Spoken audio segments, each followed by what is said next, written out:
Hola again, still here in San Diego. You can see Gillian a little bit better now. Hi everyone, now I'm not driving, I can say hi to you, everybody who's watching. Now where are we? Tell people where we are right now. So right now we are in San Diego, we're at Seaport Village, which is a big complex of all kinds of fun shops, and of course it's right on the water, which you can see in the background. Coronado Island is behind us, and it's just an awesome town. So we're browsing. We just had a lovely breakfast, and I thought that Ben needed to have a good one for the day, so he would have a good day. And that's where we are, San Diego. That bridge there, I just keep pointing out, looks so much like the Tasman Bridge back home. So people in Hobart watching this, that's kind of what it looks like. But I really did enjoy the breakfast. It was very nice and very full. You had, what was it, a Mexican latte? What was? No, I had a Mexican hot chocolate and burned your mouth. You did, you're like, try this, Ben. Oops. You know, yeah, but it was quite nice. Didn't steal my wallet with it, so that was kind of a good thing. Phone. That was a joke. I said, joke. I'm going to have a Mexican hot chocolate. He says, what does that go with your phone being stolen? Yeah, they steal your phone with it at the same time. But, I mean, this is kind of, you know, I mean, obviously we were meant to be spending a couple of days with each other, but sadly it's coming to an end a lot sooner because I'll be on a bus in about an hour and a half up to LA. But I'm still enjoying this. I mean, it's a nice way to spend a California Monday morning. Absolutely. The weather is gorgeous. For me, it's sort of cold. I've got a sweatshirt on. Of course, I wear my Reality Rally sweatshirt everywhere anyway because it promotes, people want to know what it is.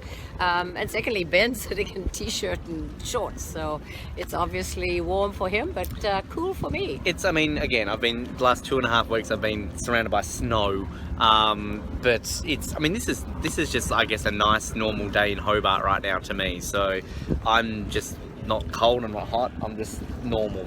If that makes sense. If there's such thing as normal. How is Reality Rally going for next year? I looked at who's going. Yes, You've got a few people already. Yes, we've got about 100 stars that have signed up already. We have about 96 on the website because we actually have a process when they sign up to come. And as you know, there are two things. One is that I actually review the show if I don't know it.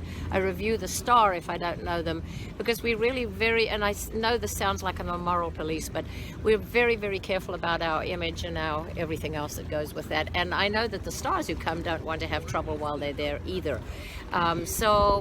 Then they sign up and we send them information, and then they send that back, and then they get on the website. But they also have to raise $500 to be here. This is a charity event. It isn't just a really fun, awesome, amazing, fun weekend, which it is, but it's a fundraiser.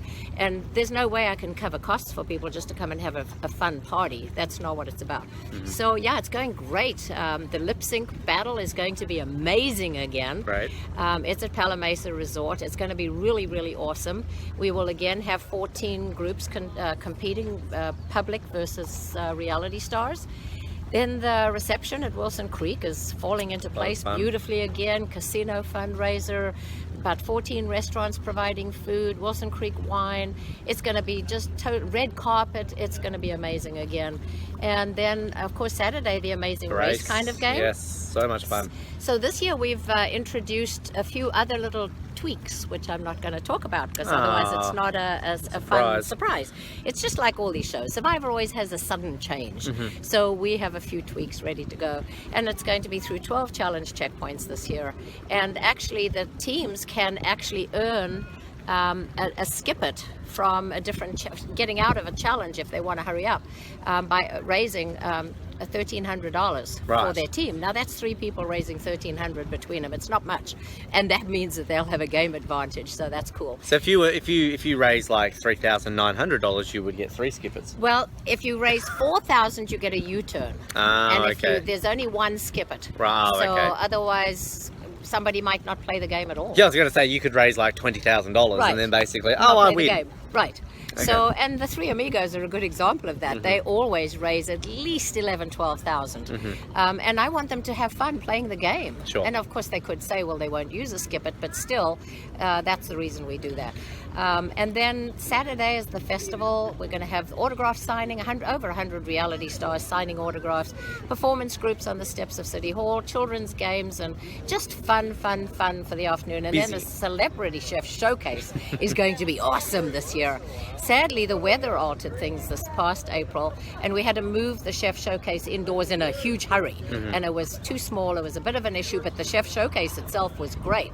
And by the way, anybody listening or watching, you can see all these videos from this past April online on our website, realityrally.com, so you can see what fun I'm talking about. Because I know you can't read my head yet. There's no mind reading course that's been passed yet. Really? There isn't? Okay. It will be the next thing, though. Texts are already getting boring, so people are going to do mind reading next. The virtual reality bit's really just going to, connect into people's heads. That's and all you have stuff to like do that. is think, and then you send, I'm sending Ben a message, and Ben will pick up that message mentally. That's going to be the next step in communications. Yeah. So the Chef Showcase, again, will be about 15 chefs, but we're going to do it at an amazing facility. It's Fazeli Cellars Winery, and that is just a beautiful, beautiful winery, so that's going to be totally amazing. And then, of course, everybody goes home. But then there's also after parties. On Friday, there after parties? Thursday night, a Friday night, Saturday night, when we return from our events, the hotel has a big after party. And take it from experience. They are after parties, and then there are after parties, and then you end up with like 2 hours sleep before you do the race, and you're not even hungover, you're still drunk. So not that that's what it's about. It's not about that. It's raising funds, of course, for Michelle's place. Yes, and if people want to have a really good time and get hammered, hey, that's great. Two things. One is they've raised the money to be there, so they've earned that privilege, I guess, of getting hammered if they want to. But secondly, we provide transport the whole weekend, so nobody is driving. No one's driving. That's so important to us. We have the bus drivers are our DD, and you don't have to worry about and that. if you see them at the after parties, then you're in a bit of trouble. Yeah, then you know you're in trouble. But yeah, so people from out of town, check out the VIP experience. It's actually a $2,200 value or $2,400 value that we actually sell for only $1,000. So you're getting $2,400 value for $1,000, and you are treated like a star among the stars. It is definitely great value. So yeah, thanks for asking. And there I went off about the whole thing again. And the biggest part for me for the weekend is the visit to Michelle's place. Exactly. And they meet the Watson family, the VIPs, and the stars guests. Because if stars raise over $1,000, they can bring a guest to share their room. Otherwise, they share a room with another star. And they meet the Watson family. They meet Kim Goodnow, the director. They see the facility. They hear the services. They see a video, and they cry. 80% of everybody cries when they're there, and they should, because this is why we do what we do. I have a production team of over 80 people, and I lead it. I'm like the conductor, and I work on this all year, and many of them work on it much of the year. But we do it because, yes, it's hard work, but it's not as hard as facing chemo and a devastating diagnosis. So we keep doing it, and we will. RealityRally.com. Next dates are April 6th, 7th, and 8th. Be there. See ya. She's worked on that a lot, hasn't she? She knows how to advertise it. Yeah, do it. I obviously went there this year, and it was worth it. And I'll be back. Might not be next year, but it will be at some point. So love to have absolutely. You back. But yeah, San Diego. We're going to be heading to the bus soon, and then we'll be taking the trip home. So about, I think, 30 odd hours worth of travelling ahead of me. That's it. Until I get back to plucky little old Hobart. But them's the breaks of travelling to the other side of the world. So Gillian, thank you so much. It's been such a brief time this morning, but I've really appreciated you coming to get me and spending time with me this morning. And you're going to be the last guest on this video, because the rest of it's just going to be me. So well, you could get the bus driver. I could meet, somebody. Hey, you never know who you're going to meet. Remember, I just talked about that. Reach out, talk to people, because you never Madonna's know where going to be on the bus with me. Hey, well, maybe not. It's a Greyhound. Exactly. But, she wouldn't be on Greyhound. Anyway, thank you, Ben, for everything you've always done. And signing off from San Diego and Temecula.